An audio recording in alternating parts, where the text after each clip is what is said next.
Yang pertama harus ajarkan anak alarm bahaya. Jadi misalnya gini, nak kamu nanti pulang sendiri ya gitu. Jadi harus ini ada komunikasi gitu. Nanti kamu pulang sendiri ya, nggak ada yang jemput, mama nggak bisa, papa nggak bisa. Jadi nanti kalau misalnya ada orang ngaku-ngaku saudaranya papa atau saudaranya mama, itu jangan mau ikut ya nak gitu. Jadi itu memang harus dijelaskan. Jadi anak memahami ketika nanti ada orang ngaku-ngaku mau menjemput, dia tahu bahwa oh ini bukan orang saya atau bukan yang disuruh sama orang tua saya. Jadi anak menyadari itu.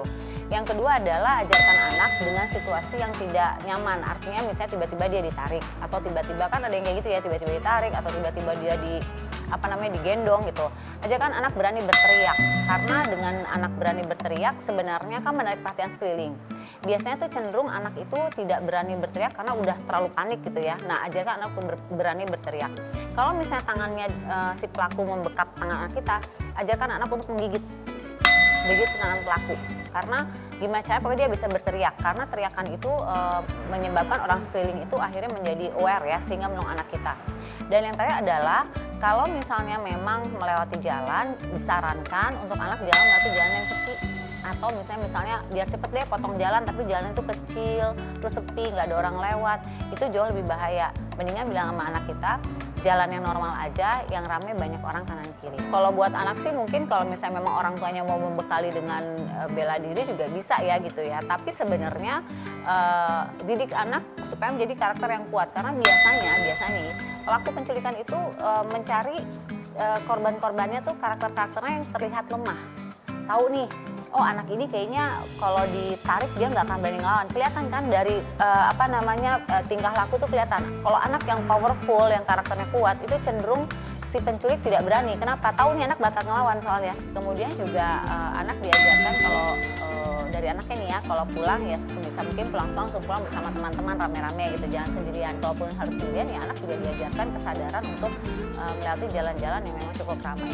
Kalau dari anak mungkin kayak gitu ya, karena kan anak-anak itu belum terlalu memahami ya bagaimana dia harus bisa memahami dirinya dia, apa ini bahaya atau enggak gitu. Kuncinya adalah di orang tua untuk membuat pertahanan dari dalam diri anak ini keluar. Nah itu PR. Nah, pagi ini ada Bunda Sarwenda dan Tania yang akan berkunjung ke playground yang seru dan pastinya aman. Sehingga Ibu Pintar bisa menemani anak bermain juga, yaitu Eureka Kids Garden. Mau tahu keseruan mereka berdua? Kita ikutin yuk! Ibu Pintarnya mau siram tanaman dulu. Let's go!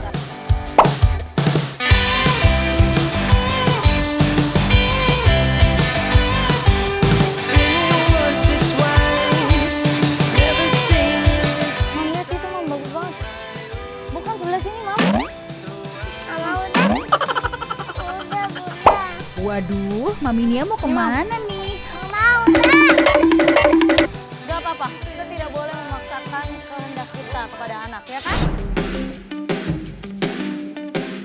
Wah, ternyata di sini anak-anak bisa belajar memisahkan sampah organik dan non-organik juga. Mami Nia semangat banget nih buang sampah sesuai kategorinya.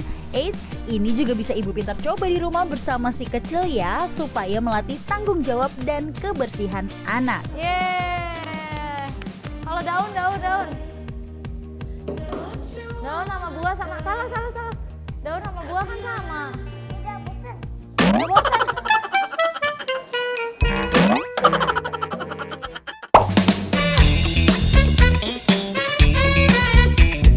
Mami Nia mau belajar membuat cincau dari tanaman cincau nih. Pertama-tama, daun cincau yang sudah dipetik direndam air matang dan diremas sampai airnya berubah menjadi warna hijau. Lihat tuh, Mami Nia serius banget ya belajar bikin cincaunya. Kalau pegel, istirahat dulu ya Mami. Udah. Kalau udah boleh deh kita saring yuk.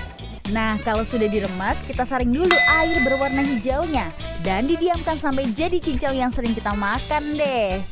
Ibu Pintar, cincau ini memiliki manfaat untuk kesehatan si kecil loh.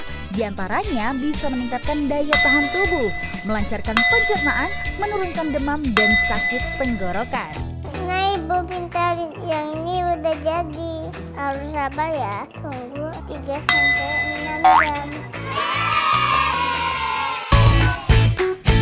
Ibu Pintar, di sini anak bisa belajar tentang sejarah lebah dan terbentuknya madu loh.